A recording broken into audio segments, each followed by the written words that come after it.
मेरा गाना अच्छा लगा हो तो प्लीज़ मेरे चैनल को सब्सक्राइब करें और कमेंट करके बताएं मेरा गाना कैसा लगा। मैं एक सुहाग गीत सुनाती हूँ।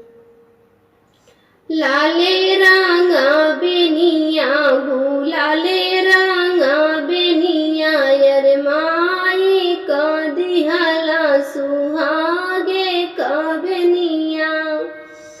लाला रांगा बेनिया लाले रांगा बेनिया यर माई का दिहला सुहागे का बेनिया। आई रही नदी चुराइली ही बेनिया छिपाइली ही बेनिया छिपाइली ही बेनिया। अरे अगिया लगाऊं तोरे लाले रंगा बेनिया गुलाले रंगा बेनिया गुलाले रंगा बेनिया।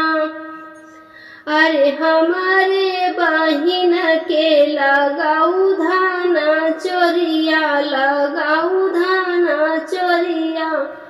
अरे जहाँ 10 पैसे जिया वहीं रे मिली है रनिया वहीं रे मिली है रनिया। नहीं पैबे धना अपने पीठी का वाहिनिया। अरे नहीं पैबे धना अपने पीठी का वाहिनिया। जहाँ खोलबे अचारा वहीं रे मिली है छैला वहीं रे मिली है छैला।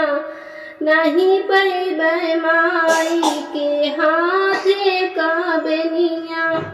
अरे नहीं पैबे माई का हाथे का बेनिया।